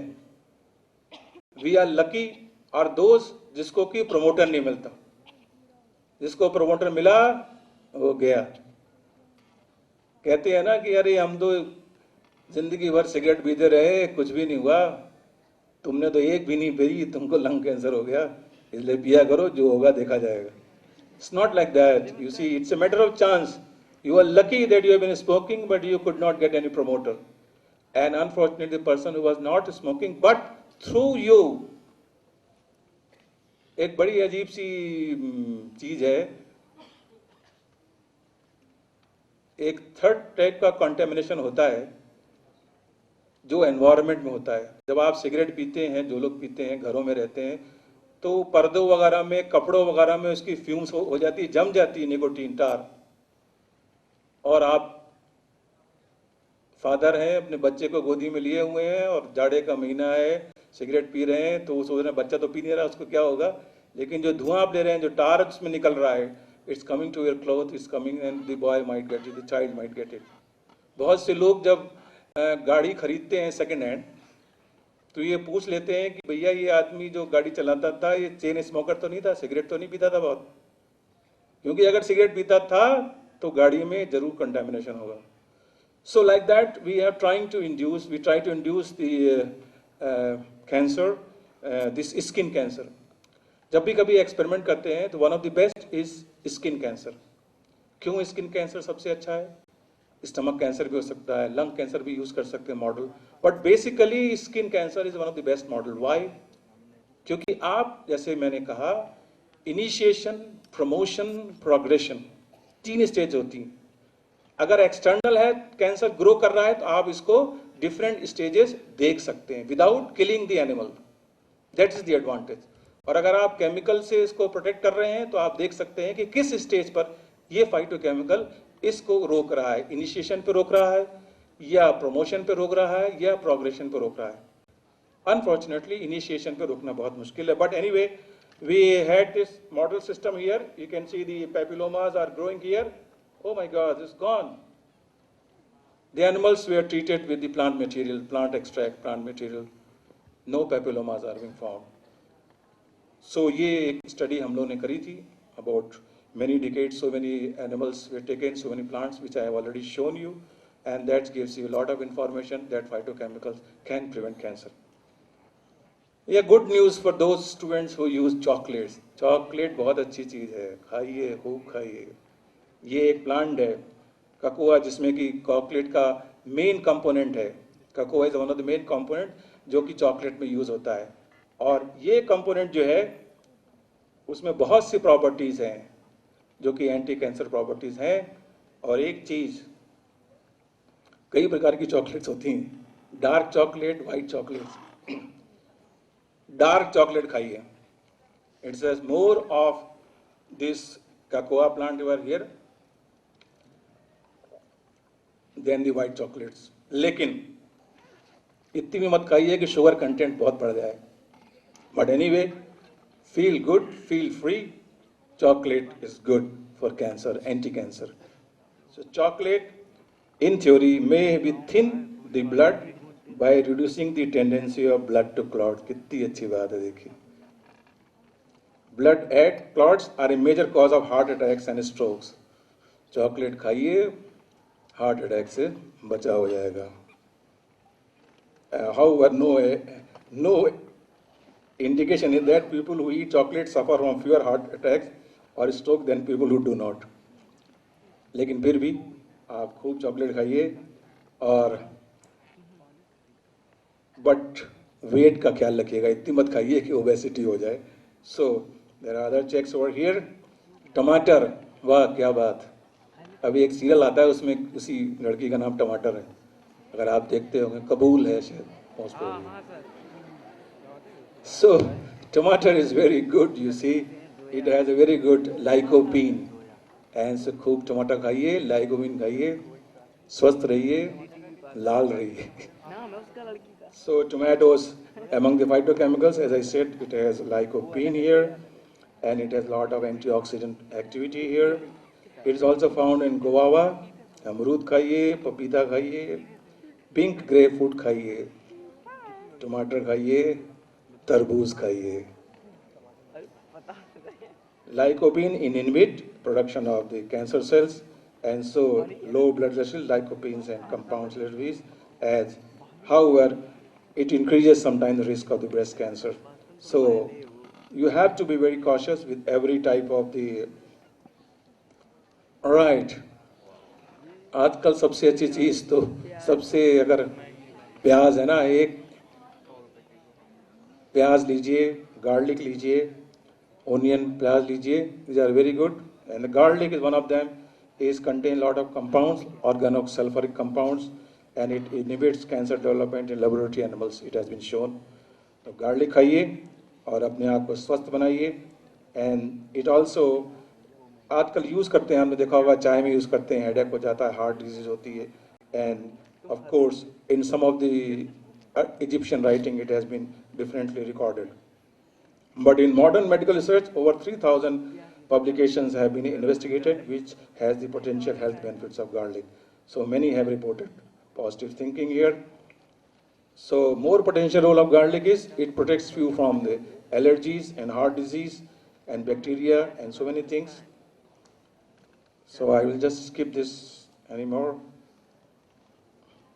Yes. मिर्च खाइए, हरी मिर्च खाइए. It has capsaicin. It's a lot of benefit. हरी मिर्च, लेकिन लाल मिर्च नहीं देखिए, हरी मिर्च. So this is something role with the pigmentation. गाजर खाइए, खूब गाजर खाइए. कैरोटीनॉइड्स होते हैं इसमें. Carotenoids are there. फिर टमाटर और तरबूज एक बार पुनः याद दिला दूंगा आपको, because they have lycopenes. Strawberry खाइए, अंगूर खाइए, अनारदाना खाइए, कितनी अच्छी चीज़ें हैं, खाते रहिए. It has lots of allergic acids and it protects you from various benefits. जैसा कह रहा था red wine, apple juice, red wine, because it has a component called as resveratrol, और resveratrol is one of the best chemical which is use for anti cancer here. ये खाइए. ये वही तस्वीर है आपके पास गोभी की. So the current vision is a healthy diet teamed up with regular exercise and no smoking can eliminate 80% of heart disease and 70% of some cancer over here. So these are the three basic pictures here. So then there is a color wheel. So there is always a color wheel. You see there are red color. There are tomatoes, the green color which has broccoli, the yellow color which has spinach. Spinach is very good for the health. मैं एक बार मेरा कोई एक दोस्त आ गया, तो मैंने उसको खाने पे ले गया. घर में अकेला था, मैंने कहा चलो बाहर खाना खाते हैं. खाना खाने के समय मैंने उसको कहा let's have what soup you would like to have. तो उसने कहा well I always try new soups, you see I am very fond of new soups. How about you? मैंने कहा मैं तो भाई सिर्फ टमाटर का सूप ही पीता हूँ और कोई रिस्क लेता नहीं हूँ. तो उसने कहा नहीं, मैं तो I will take always new types of, let me see the menu. Menu देखा तो उसमें लिखा हुआ था, सब देख लिया उसने, टोमेटो लिखा था Spanish soup. Yes wonderful, I would like to Spanish soup. Spanish soup आया तो मेरे पास तो टमाटर का सूप आ गया, उसके बाद स्पेनिश सूप आया। स्पेनिश सूप उसने पिया, बोला अरे व्हाट इज दिस। उसको बुलाया, वेटर को बुलाया, ये क्या तुमको स्पेनिश सूप मांगा, तुम क्या ले आए? कहते जी नहीं ये तो पालक का सूप है। कहे इसमें स्पेनिश लिखा था। बोला सर वो स्पेलिंग मिस्टेक है, actually spinach soup. So anyway, the spinach soup is very good for health, and this is green, orange as you see, गाजर का रंग ऑरेंज है, पम्पकिन है orange yellow, vitamin C, oranges खाइए, red purple लीजिए, grapes खाइए, और white green आप गार्लिक और ओनियन खाइए, and all these chemicals they have lots of substance over here. So I don't want to go more and more. मैं नहीं चाहता कि आप फेज 3 तक जाएं, 2 तक तो ठीक है, फेज 3 तक नहीं जाएं. So I would like to just conclude my talk, whatever it is, that diet has a very significant role for the prevention of many diseases, especially the cancer. And one of the main reason is that all the diets इनके एक antioxidant property होती है जो कि हमें विभिन्न बीमारियों को फ्री रेडिकल के प्रकोप से बचाती है, और इसलिए हमको चाहिए केवल सिलेक्शन होना चाहिए, क्योंकि बहुत से फाइटोकेमिकल्स जो हैं उनके साथ अगर एक दूसरा फाइटोकेमिकल लग जाएगा then it may be poisonous also. इसलिए हमको सिलेक्शन तो करना ही पड़ेगा, एक्सपेरिमेंट तो करना ही पड़ेगा, और इसके लिए it is always said you have a eat variety of health foods with an emphasis on plant sources, eat 5 or more servings of a variety of vegetables and fruit. ये बात वैसे बिल्कुल सही है कि भूख जितनी भी लगे आपको, चाहे 2 ही खाइए, उससे 5 खानी चाहिए, फ्रूट्स वेजिटेबल खाते चाहिए, लेकिन भूख जितनी भी हो ट्राई टू थोड़ा सा उससे कम खाइए. भरपूर पेट खाना अच्छी बात है, लेकिन भरपूर थोड़ा सा कम खाइए. You will have number of good things. Please try to do this, you will feel happy. एकदम से सब खा लेंगे तो दोबारा कोई दूसरी आधे घंटे बाद देगा तो आप खा ही नहीं पाएंगे. इसलिए थोड़ा सा एक चपाती कम खाइए, आधी रोटी कम खाइए, और उसके बाद आराम से कुछ और मिले तो वो भी खा लीजिए. So there are lots of, just to give you some clips, anti cancer Ayurvedic drugs are always there. There are number of remedies like cancer, so many, बहुत से अब आने लगे हैं. बहुत से आपको देखा आपने जिंजर जो है इसके बारे में तमाम तरह के एडवर्टीजमेंट भी आने लगे हैं, और पैकेज आने लगे हैं जिसमें एंटी कैंसर डाइट सब लिखा होता है, और रिसर्च पेपर्स तो आने लगे हैं. So many things have started coming over here, number of papers are there. So they do advertise anti cancer super fruits. Try to eat as much as food as can, and foods are rich in enzymes here. So this is the pyramid. Ultimately this is the pyramid over here. So try to have maximum of rice and other cereals and root crops over here. Eat most. Slightly eat more vegetables and fruits, and moderately eat animal foods, dried beans and nuts, and just enough fats, oil and sugar as minimum as possible. This is supposed to be the ideal food pyramid here. So this is my parameters. When you have more of grains, more of vegetables, more of fruits and milk, and less of meat and beans. So these are the 2 clips here. Nicole, I am in the experimental group and you are in control. अभी आप सब experimental group में, मैं control group में खड़ा हूँ, बोल रहा हूँ. So ये नहीं ज़्यादा खाओ, कैरोटीन ज़्यादा खा लो, गाजर खा लो, right? More is not always better. Energy intakes and expenditure are linked to health. One size does not fit all. ये मत सोचिए एक खाइएगा तो सब हो जाएगा. एक साइज नहीं, हर एक का अपना एक पर्सनैलिटी होती है, उसकी एक जीनिक मैप होता है. So one size does not fit at all. This is the big challenge. When I knew all of the life answer, मुझे पता है आप क्या पूछोगे, लेकिन आपने सब सवाल चेंज कर दिए. It's very disturbing. So just when I knew all of the live answers, they changed all the questions. एक परीक्षा हो रही थी, अंग्रेजी की परीक्षा थी, तो लड़कों को पेपर के मालूम चला गया कि माई बेस्ट फ्रेंड पे ऐसे आ रहा है। खूब याद कर लिया एक सज्जन ने, माय बेस्ट फ्रेंड पे याद कर लिया। अब प्रिंसिपल को मालूम चल गया कि लड़कों को तो ये मालूम चल गया भैया, उन्होंने रातों रात सवेरे सवेरे चेंज कर दिया। और सवेरे जब उसने ऐसे देखा तो उसमें ऐसे लिखा था माय फादर। अब ये तो सब गड़बड़ हो गया। उसने कहा फादर फ्रेंड लिखना शुरू कर दिया। I have many fathers. Mister Sharma visits my mother regularly, therefore I consider him, he is my best father. एक लड़का एग्जामिनेशन हॉल में जा रहा था, साथ में उसके एक बंदा और था। इन्विजिलेटर ने कहा कि भैया तुम तो इम्तिहान देने आ रहे हो, तुम साथ किसको लाए हो? बोला सर ये प्लम्बर है। इम्तिहान में प्लम्बर की क्या जरूरत है? बोला सुना पेपर लीक हो गया है तो ये प्लम्बर हो गया। सो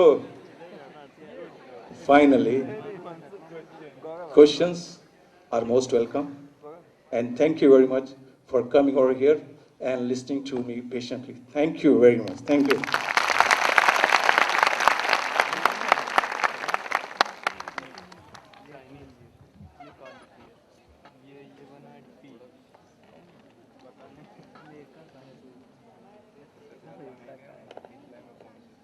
किसी के अगर मन में कोई प्रश्न हो तो पूछ सकते हैं।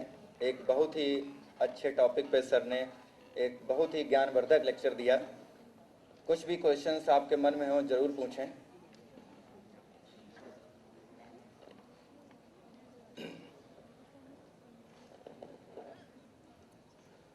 मैं जो नौजवानों को कुछ बताना चाहता हूँ क्योंकि मेरे पास उत्तर सबका है, इसलिए आई एम नॉट बॉदर्ड।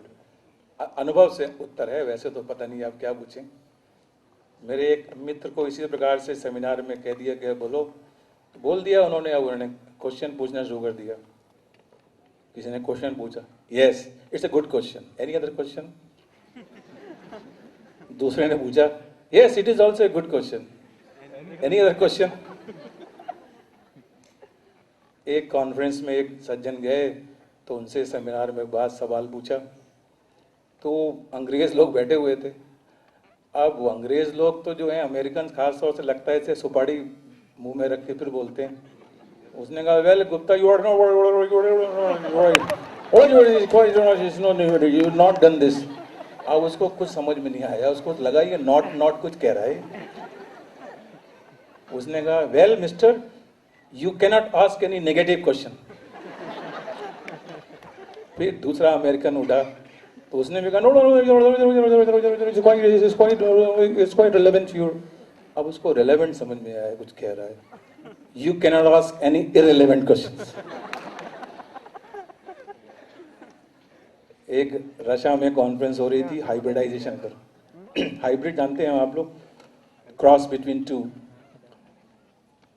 तब अमेरिकन खड़ा हुआ, वेल रशिया ने बोला कि hybridization was first pioneered in Moscow Russia. American बोला no hybrid was first pioneered in America. बहुत बहस होती रही, फिर अमेरिकन समझ गया, फिर बोला yes I admit the hybridization was first done in Russia. You see the word Moscow, it is a hybrid of mouse and cow.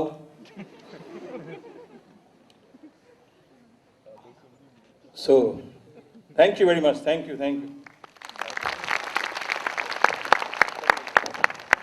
हमारे बीच में IMA कानपुर के अध्यक्ष डॉक्टर अलका शर्मा हैं। हम उनका भी स्वागत करना चाहते हैं। कृपया जोरदार तालियां बजाइए। और कुमारी प्राची से मेरा अनुरोध है, कृपया उनको एक पुष्पगुच्छ भेंट कर उनका स्वागत करें। और माँ को कृपया मंच पे आएँ और हमारे मुख्य वक्ता आदरणीय कुलपति महोदय को एक स्मृति चिन्ह भेंट करने का कष्ट करें।